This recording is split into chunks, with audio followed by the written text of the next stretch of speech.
김일만 옹기장과 아들들이 전통 가마에 옹기를 채워 넣는다.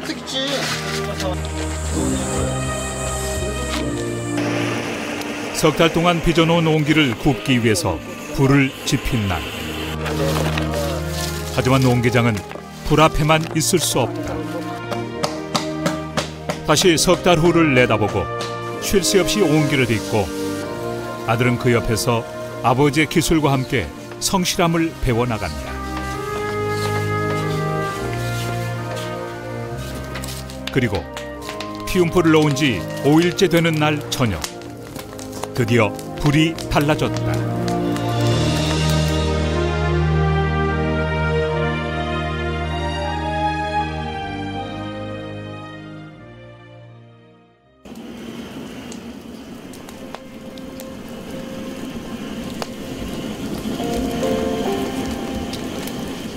가마 안의 불길이 너울너울 춤을 추기 시작한다.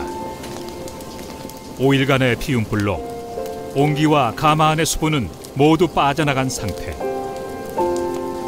옹기를 익히기 위한 중불을 만들어야 하는 중요한 시기이기 때문에 김일만 옹기장은 불에서 한시도 눈을 떼지 못한다.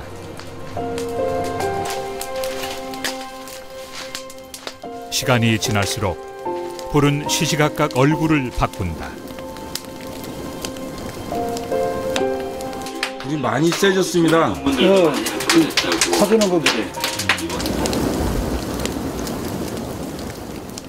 미세하게 달라지는 불의 표정을 읽는 것. 그것이 옹기를 빚는 것만큼 중요한 옹기장의 기술이다.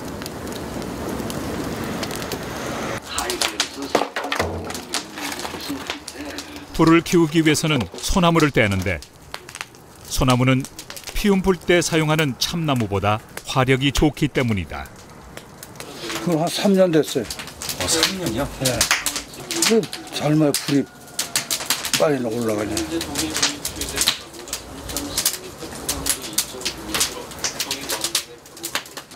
밤이 깊어질수록 불도 깊어간다.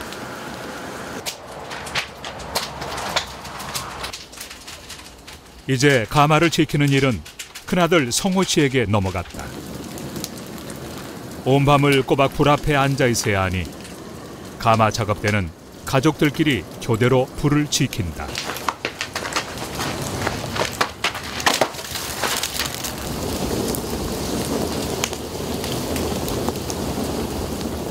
온도는 이 상태에서 계속 계속 올라가는 게 중요해요.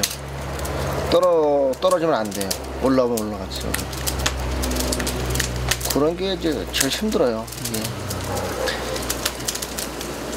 온도가 안 맞으면은 뚜껑 같은 게 많이 깨져요.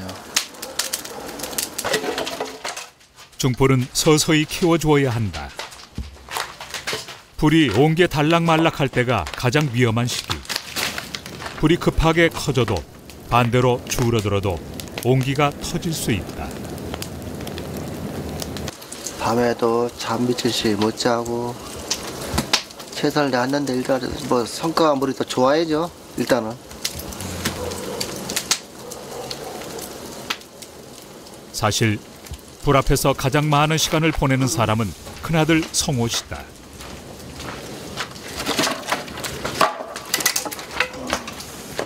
동생들은 분가를 해서 인근에 나가 살지만 성호 씨는 아버지를 모시면서 함께 살고 있고 밤에 불침번을 서는 일도 자연스레 성호 씨가 거의 도맡아 왔다. 성호 씨는 아버지의 뚝심을 가장 많이 닮은 아들이다. 다른 형제들이 엇나갈 때도 한 번도 아버지 곁을 떠나지 않았고 그런 성호 씨를 따라 두 아들까지 옹기 일을 거들고 있다. 그냥 저희 아버님 바람은 그러는 거예요. 누가 알아주든지 말든지 내 할 일만 하면은 된다. 항상 그 말씀 하셔. 내가 알고 있는 것만 하라 이게 내가 모르는 건 하지 말아라 이지. 항상 그런 말씀을 항상 엄청 중요시 하니까 항상. 아버지가 걸어온 길을 그대로 따라 걷고 있는 성호 씨. 우직한 성정까지 아버지를 쏙 빼닮은 아들이다.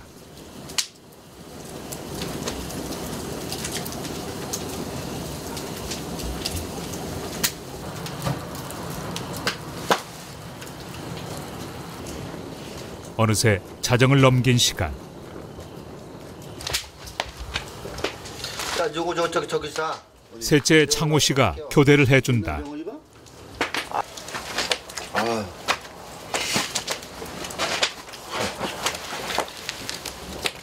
창호 씨는 별도로 작업실을 마련해서 옹기를 만들고 있다.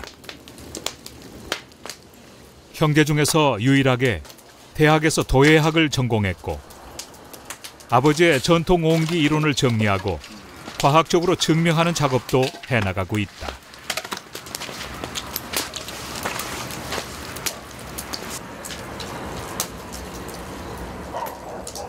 한동안 신중하게 불을 들여다보는 창호 씨.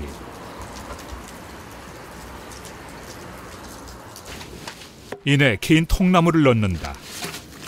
불이 깊어지도록 하기 위해서다. 일명 이제 갈림불이라 그래. 이게 갈려서 서로 양쪽에 갈려가지고 불이 이제 측면을 통해서 이렇게 이제 불이 벽을 타서 이제 불이 이제 들어갈 거예요.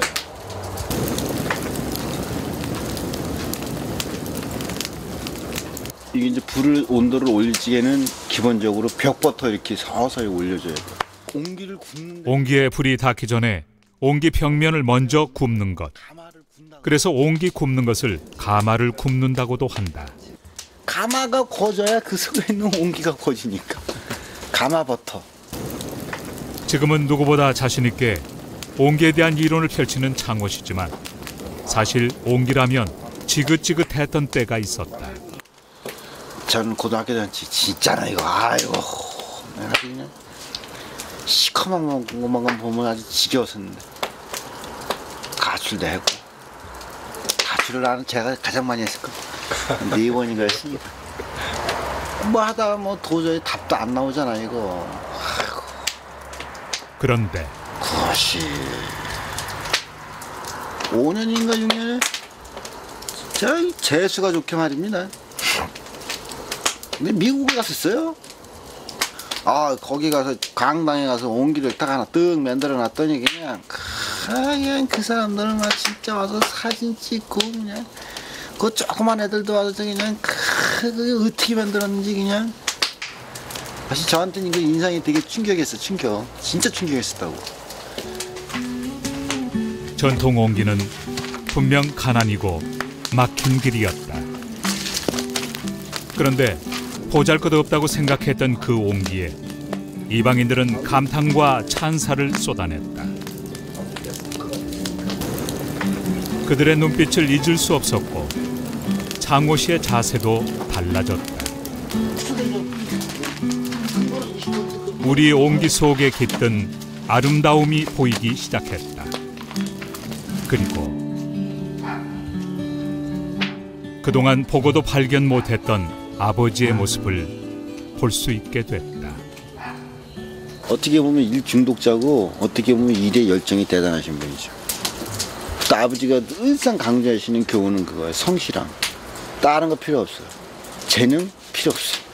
성실. 본인 철학이 그거예요. 내가 쉬고 있어도 이 순간 옹기는 마른다. 그거 있었걸라. 그러니까 너 그 참 더 좋은 얘기가 있었잖아. 놀아도 작업장에서 놀아라 그걸. 옹기 옆에서 놀아라 이거야. 왜 딴 데 가서 노냐 이거지. 술 먹어도 옹기 옆에서 술을 처먹든지 놀아도 옹기 옆에서 놀아라 이거야. 네가 벌써 움직이고 딴 생각해도 옹기는 마르고 있다. 아 참 명언이었어요. 근데 그걸 제가 또 조금 시금씩 느낀다는 거지. 아 어디 가기가 무서워. 네, 온기가 마르고 있으니까.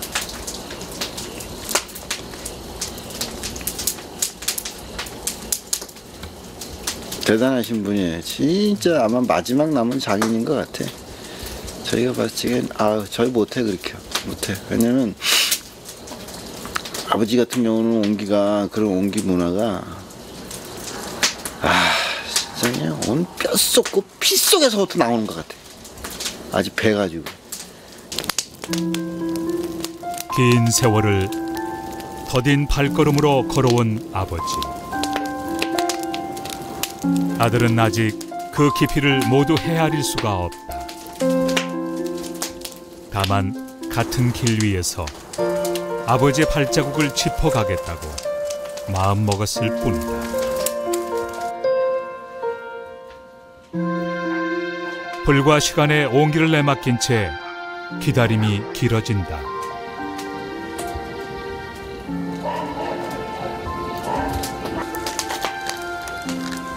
차츰 어둠이 물러가기 시작하는 새벽녘.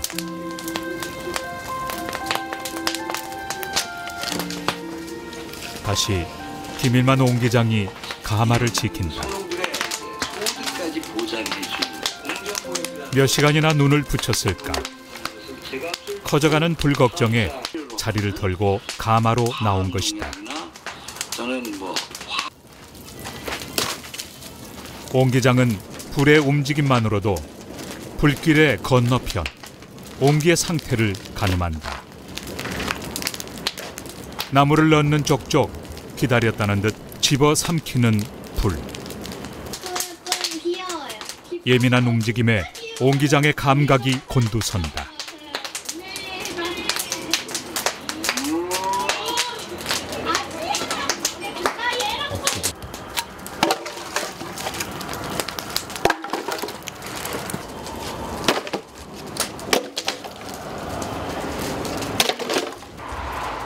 가마는 얼마나 익어가고 있는지, 옹기에 어느 정도 열이 입혀졌는지, 옹기장은 감각을 총동원해서 나무를 댄다.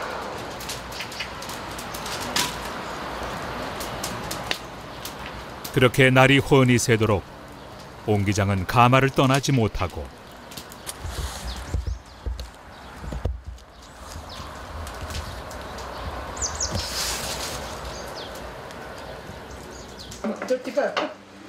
부엌에서는 고부간에 김밥을 만다. 입맛이 없으니까 아들 밥맛이 살아나라고. 그래서 일을 잘하지 힘내서. 나나 먹어야지. 밤을 새고 또 오늘 하루 종일 불에 매달려야 하니 안 식구들은 식단에 신경이 쓰이게 마련이다. 특별히 신경을 써준 정성을 보아서 깔깔한 입맛에도 밥을 넘긴다. 두 개씩 먹더니 나가 떨어졌어. 지금은 이렇게 조립식 집을 새로 짓고 폼나는 식탁도 차렸지만 2달 전까지만 해도 100년이 넘은 흙집에서 살림을 했었다. 그 집에서 시부모님을 모시고 대가족 밥을 해먹이던 옹기장의 부인은 10여 년 전 자궁암 수술과 뇌출혈까지 얻어 거동이 편치를 않다.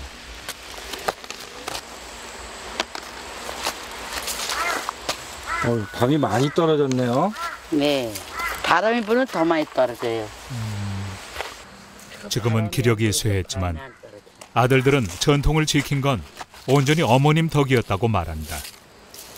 차라리 품을 팔겠다는 남편에게 아내는 혼자라도 여기 남겠다며 고집을 부렸었다. 이게 외제 때부터 있던 집이라니까 이게 우리 여기 봐요. 석하게 이런 집에서 살았다고. 그래도 올해 추석 세고 저절때 앵긴 거요. 아, 석가루가 다 부러졌잖아요. 그래서 이런 집에서 살았다 그랬어. 이게 흑담집인데 세미를 발라서 이렇게 오래 간 거지. 그러니까 추석까지 여기서 쉬고 그냥 앵긴 거 아니야. 옛날에는 된장도 파셨다며요.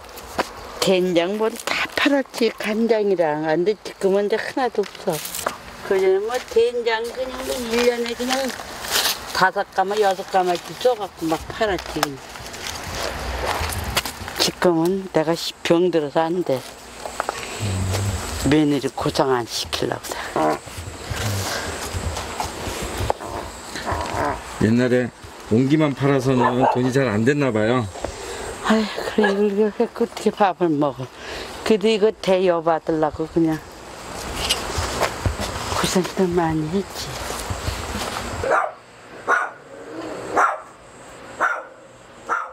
낡은 집처럼 쉽사리 떠날 수도 버릴 수도 없었던 것. 어쩌면 그것이 전통을 지켜온 옹기장의 삶이었는지 모른다.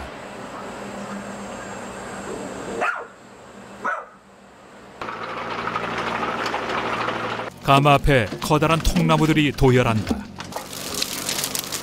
새빨갛게 타오르는 불.